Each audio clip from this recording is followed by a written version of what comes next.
Itsekiri a Yoruba says Alaafin of Oyo as Warri chiefs visit ancient kingdom. My dear listeners, here is an hidden secret you all do not know. As the Alaafin of Oyo actually pronounced Itsekiri as a Yoruba says Itsekiri a Yorubas as Warri chiefs visit ancient kingdom.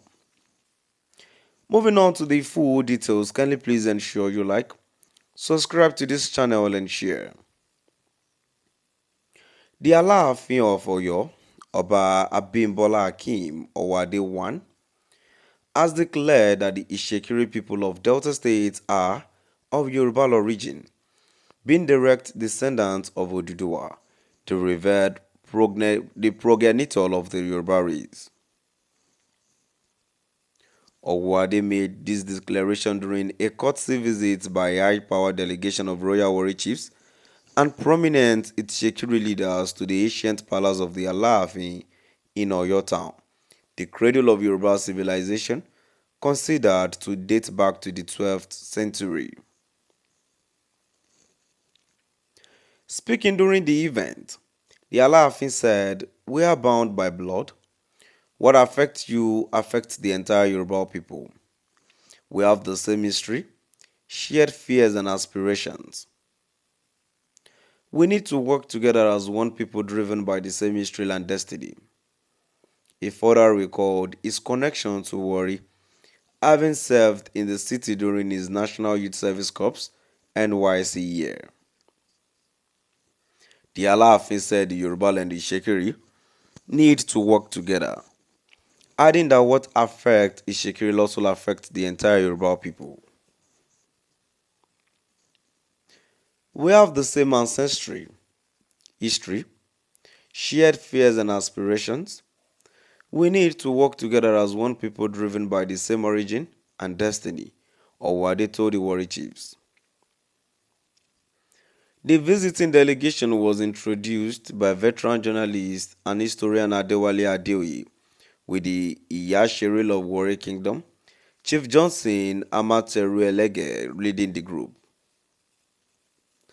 Other dignitaries included Chief Barrister Robinson Ario Egogo Iwerel of Warri, Chief Roland Orishejafol Ogwar of Warri, Chief Omotolubi Nnewuwumi Omotamudieye of Warri, and Prince Benson Onuwaje, CEO of Emirates Logistics. Recently awarded Best Security Company in Nigeria by the Nigerian Human Rights Company, NHRC, a coalition of 130 civil society groups. In his remarks, Chief Amateru Elege delivered warm greetings from the Olu of Warri, Ogiame Atuwatse III, describing the visit as symbolic and strategic. He described the visit as historic and a purposeful effort to strengthen the bond of collaboration and solidarity between the Itsekiri and the Yoruba people who share a common ancestry. He commended the Alaafin of exhibiting exceptional leadership within a short period since ascending the throne. The Iyashere congratulated the Alaafin of his emergence as the new custodian of Yoruba tradition and expressed confidence in his ability to unite the Yoruba nation.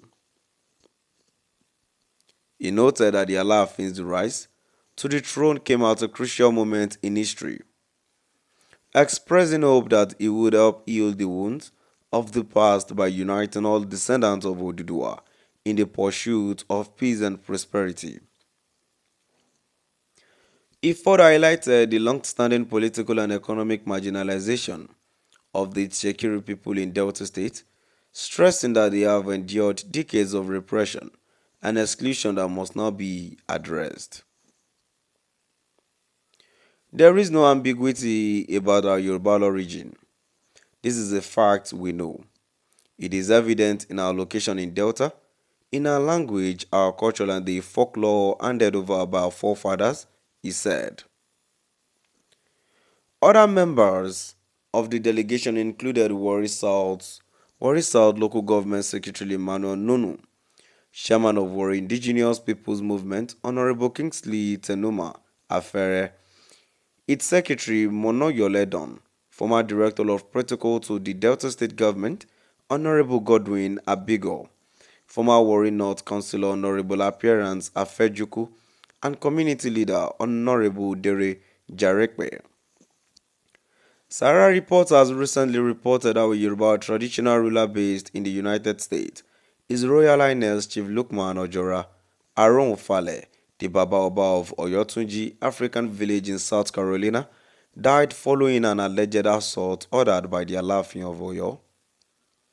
The reported assault occurred at the Alaafin's palace and has been linked to a fallout between the Alaafin and the Oni of Ife, Obadiyeye Enitan Ogunwusi, over matters of royal supremacy. Chief Aaron Fale, an American citizen who had lived in the United States for over 4 decades, who allegedly attacked alongside his wife and driver after a meeting at the palace on April 17, 2025. The injuries he sustained reportedly led to his death. His family and supporters have publicly accused the Alaafin of masterminding the brutal attack. In a posthumous audio recording obtained by Sarah Reporters, Chief Fale emotionally recounted his harrowing experience at the Alaafin Palace. Narrating his ordeal in Oyo, the late Chief Lukman Ojora Fale recalled how he was lured to the Alaafin's palace under the pretext of a meeting. When I returned to Lagos, some of Alaafin's followers told me he wanted to speak with me. I asked them to give me 2 weeks because I was engaged with something. But I later decided to make the sacrifice and went. When I arrived, I met many people at the palace, but they quickly ushered me in, saying Baba Alaafin was waiting for me. Upon entry, they told me to remove my traditional beads before I could see the Alaafin, a request that had never been made of me before. I went in with my wife and those who accompanied me. When it was time to address him, I knelt and greeted him, saying Kabiesi. He asked, "Are you the Baba Oba?" I said yes. Then he asked why I bore that title, if I was from Oyo. I said I wasn't. He asked how I became Baba Oba, and I explained that I was crowned by the Oni of Ife. That was when everything changed. I told him that we had 2 kings before me at Onyotuji, and that the Oni had always crowned them, but he didn't want to hear any of it. When I mentioned the Oni, things escalated. He accused me of coming to spy for the Oni and said I was illegitimately claiming a royal title. Suddenly his guides began to slap and punch me. Right there in his presence, they beat me severely, dragged me out, and continued the assault. I thought that was the end. My driver made a mistake. He had been recording my conversation with the Alaafin. Without my instruction where they discovered the recording, they took his phone to delete it. Even after that, they continued beating me. They also beat my wife. In response, the Alaafin's palace denied any involvement in Chief Aaron Fale's death. In a telephone conversation with Sarah Reporters, Bode Drojaye, the Alaafin's Director of Media and Publicity,